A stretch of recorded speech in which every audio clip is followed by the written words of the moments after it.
We have scored big this time. Movie making is a tough process. It costs millions of dollars and puts countless careers on the line. I like to live dangerously. A success could make bank at the box office, and a failure could tank an entire studio. Both our favorite films and the most disasters are made or broken by the last-minute decisions of Hollywood heavyweights and rookie filmmakers alike. All right, get out of here! All of you, move it! So join ScreenRant as we go through these 10 last-minute changes that saved some of our favorite films, and 5 more that ruined some of our most cherished franchises. Now listen to me very carefully. Movies are often made in the editing room. The editors cobble together various bits of footage, developing the movie's tension, zeroing in on the film's point of view, and piecing the whole thing together like a giant puzzle with the script and guidance of the director. While George Lucas gets all of the credit for creating Star Wars, the success of that first movie and the very existence of its sequels is due to the work of its editing team. The editors, Richard Chew, Paul Hirsch, and George's wife, Marcia Lucas, were so integral that they won an Oscar for their work. And their biggest contribution was that they saved the ending. The Death Star trench run was originally much longer and lacked all the tension. At first, Luke was supposed to make 2 flights through the trench. This was trimmed down to 1 run. Also, the fact that the Death Star was preparing to fire on the Rebel base was added at the producer's insistence. Marcia explained that the audience needed to cheer when Han showed up at the end. And, ultimately, she was right. Terminator 2 Judgment Day might not be one of the best regarded sequels of all time if it was released with its original ending. Sure. Visionary director James Cameron planned for the final scene of his film to flash forward several decades into the future. In this alternate timeline, following the destruction of both the good T-800 and the bad T-1000, John Connor had grown up into an important politician, and Sarah was living in DC with his family as a well-adjusted grandmother. This would have been quite a change for the militant fugitive from justice that we see for most of the film. And while this ending is certainly a fun what-if, it lacks the punch of the actual theatrical ending. Hugh Jackman was the breakout star of the X-Men movies, and Wolverine was the most popular anti-hero of the bunch. He was such a big hit that he spawned several spin-off films, even though the original X-Men trilogy focused mostly on Wolverine anyway. Jackman is perfect for the part, and he's only gotten better with age. Sure, playing the role in 2 decades worth of movies has definitely helped, but he somehow managed to stay as ageless as the immortal Logan. So it's actually kinda shocking to consider that he wasn't originally cast in the part. In the first X-Men film, the role went to Scottish actor Dougray Scott. Unfortunately for Scott, filming on Mission Impossible 2 had run over schedule. His obligation was to complete photography on John Woo's Mission Impossible sequel, where he played the villain. And this commitment required Scott to drop out of Marvel's first mutant movie. The X-Men production team was then forced to scramble to replace him. This allowed Jackman to step in and become a box office star. When you realize how last minute this replacement actually was, Jackman's turn as Wolverine is actually even more impressive. The Wizard of Oz is one of the most beloved movies of all time, but one element that really revolutionized the film industry nowadays seems like it was the Wizard of Oz's easiest effect: the transition from the black and white of canvas to the color of Oz. While the filmmakers had always planned on incorporating this element into the movie, nobody involved in production seemed to put a ton of thought into making it a reality. At the time, authentically colorized films were relatively new to Hollywood. Thankfully, the production team, under the leadership of producer Marvin Leroy, decided to shoot additional Kansas footage. And it was for the shot of Dorothy stepping out of her home into Munchkinland that the director decided to paint the interior of Dorothy's home various shades of black and white. Judy Garland herself remained unchanged, wearing her signature blue dress and red curls, but the darkness on set meant that she wouldn't appear in color until she stepped into the Technicolor set of Munchkinland. This breathtaking introduction to Oz made the movie that much more impactful. Tom Hanks has the best kind of reputation in Hollywood. He's full of charisma, he's treated like movie star royalty, and yet he seems like an average guy. Even when playing an unsavory type, there's still something about him that we, the audience, sympathize with. So it may be a bit of a surprise to learn that one of his most popular characters, Woody from Toy Story, was originally considered too unlikable. Midway through the production of the first film, the Pixar team realized that Woody was too much of a jerk, as Hanks himself put it. So Pixar quickly halted Toy Story Story's voice and animation work in order to retool the script and tone down Woody's villainous tendencies. The finished product is a movie that is still spawning sequels nearly 2 decades later. In the late 90s and early 2000s, Mike Myers was on a roll. Fresh off of his breakout success from Saturday Night Live, Myers went on to find cult comedy stardom with Austin Powers, which blew up into a beloved series of films. We'll just pretend the third one didn't happen. But his other franchise that made millions at the box office was the animated fairy tale mashup known as Shrek. The role of Shrek was originally intended for another SNL icon, Chris Farley. When Farley tragically passed, Myers was brought on to voice the gentle green giant. At the time, Mike Myers was content on voicing the role in a heightened version of his natural Canadian accent. Yeah, you know what? You thought wrong! But after hearing a sample of John Lithgow's hoity-toity British accent, Myers decided to compliment it. Indeed. Whether audiences noticed it or not, they would subconsciously assume that Shrek was of lower status than Lord Farquaad. Rewrites and re-recordings reportedly cost about $4 million, but the film's profits more than made that money back.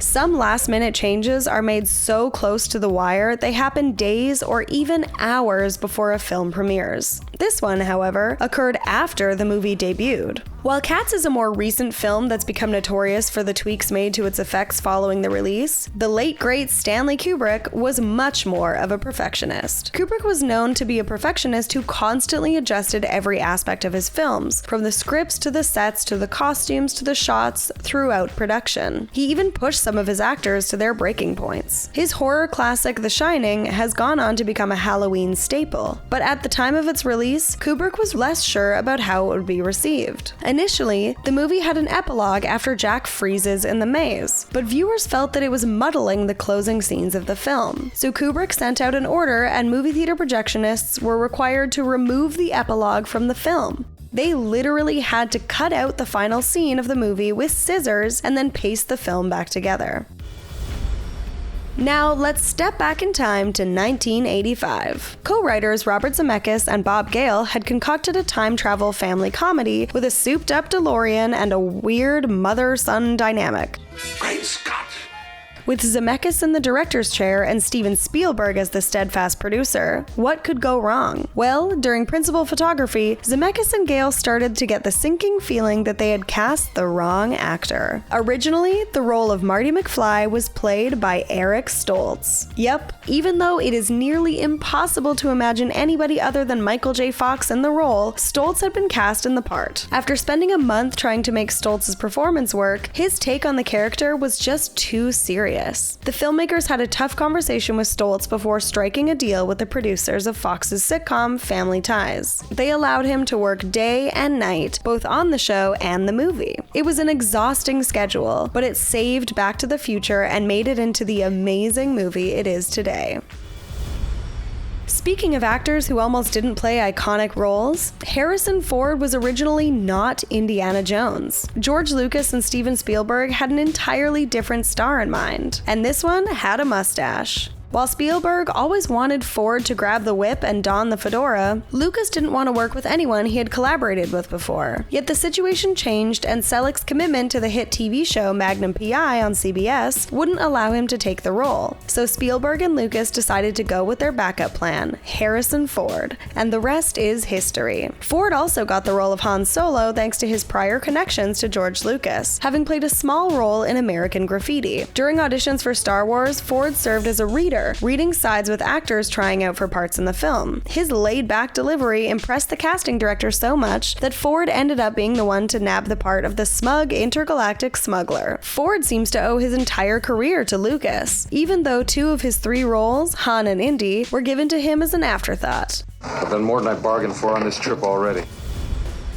When Disney bought Star Wars, they intended for the sequel trilogy, episodes 7, 8, and 9, to be their flagship films. But one of the most iconic moments in recent Star Wars history came from the epic battles and plucky characters of Rogue One. It's hard to imagine that the movie was almost made as an afterthought to capitalize on Disney's Star Wars bonanza. Even the big finale of Rogue One was basically an afterthought as well. The final sequence, in which Darth Vader tears through corridors, lightsabers through Alliance soldiers and tracks down Leia's ship was all handled in reshoots. Apparently, the creative team felt that the ending, as originally intended, lacked a punch that only a Darth Vader rampage could bring. You've heard the success stories, and now it's time for the cinematic tragedies. Maybe it looks campy now, but Superman the movie, starring Christopher Reeve as the Man in Tights, was a mind-blowing science fiction superhero epic. What more could anyone ask? The film was a huge undertaking because the producers decided to film Superman 1 and 2 back to back. This team were notoriously difficult, though, and they often butted heads with director Richard Donner because Donner demanded quality work, and quality cost them more time and more money. When Superman 1 was released, the producers dumped Donner despite its success and hired British director Richard Lester of Three Musketeers and Beatles movie fame to finish Superman 2. While most of the sequel was in the can, Lester decided to reshoot over 50% of the film. Superman 2 is still a widely beloved movie and received great reviews when it was originally released, but you can't deny that 2 is much campier than 1, with slapstick action sequences, odd new powers for both Superman and General Zod, and a generally tongue-in-cheek tone. It took 26 years until 2006 for Richard Donner to release his cut of the movie, and even then, the cut lacks completed footage for many sequences. Part of the appeal of the Alien franchise is that each film seems to be made independently of the others. The franchise doesn't appear to have been a major cash grab on behalf of the producers. That is, before recent years, they didn't have a massive shared universe in mind, and the earlier films didn't really try to set up for sequels. And that was part of the problem for Alien 3. The first two films were so scary, so intense, and so popular. Heck, Sigourney Weaver was nominated for an Oscar for her work in 1986's Aliens, that the third movie was a tough egg for the creative team to crack. What are we going to do? Director David Fincher, who has since proven himself as a Hollywood visionary, was often at odds with the studio. They kept re-editing the film and forcing changes against his will until Fincher was ultimately removed from production. When the finished product was released, it was considered a disappointment by most fans and Hollywood insiders. In 1988, Die Hard changed the way we thought about action movies, and Christmas movies too. Its first two sequels mimicked the formula but still found ways to keep us thrilled. And then came Live Free or Die Hard. After a 12-year absence from the big screen, John McClane was starting to show his age. Got invited to the Christmas party by mistake.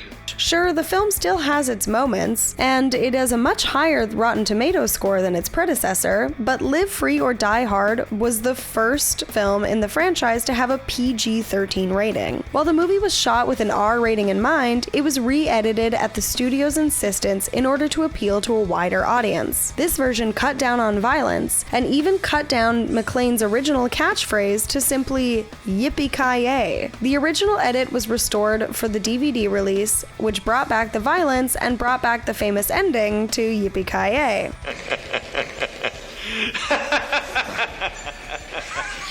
But fewer fans have seen this version than the original theatrical release, and there's still an unfavorable reaction associated with this movie.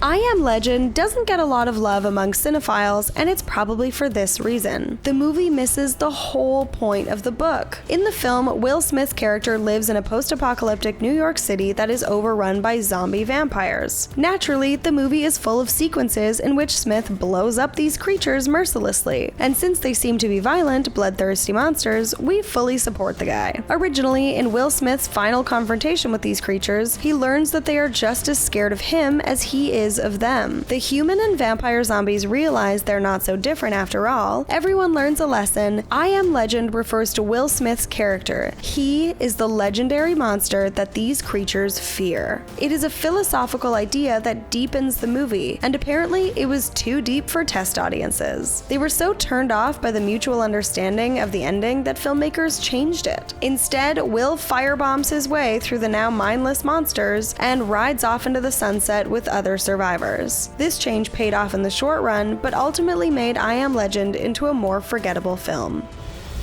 And And finally, let's dig into Star Wars: The Rise of Skywalker. Where did Episode 9 go wrong? Well, Colin Trevorrow's original version of the script was pretty different. It focused more on the personal battle between Kylo Ren and Rey, while Princess Leia was more central to the film. Since this draft was completed before Carrie Fisher's untimely passing, Luke Skywalker had more to do as well. Each character, including Rose, was given some useful objective in the lead up to the final battle. In the end, this draft seems to do a better job of tying together not only the loose ends of the sequel trilogy, but all the other trilogies as well. Yet, when Fisher passed and The Last Jedi divided fandom, the people at Lucasfilm struggled to unite behind a single idea. So J.J. Abrams took over and threw everything and the kitchen sink into the movie. Sure, it was great to have Palpatine back, but his presence undid Luke Skywalker's victory at the end of Return of the Jedi, and the rumor mills swirled about the internal struggles at Lucasfilm. Many reshoots were undertaken because the creative team couldn't seem to agree on how to end the franchise. In the end, it seems like there were too many cooks in the Star Wars test kitchen. That isn't very reassuring. Do you love to love these success stories and love to hate the failures? Are there any dramatic making of stories that we may have missed? Let us know in the comments below. In the meantime, subscribe to ScreenRant for more videos that dive deep into the good, the bad, and the ugly of show business. There's something for everyone. See you around.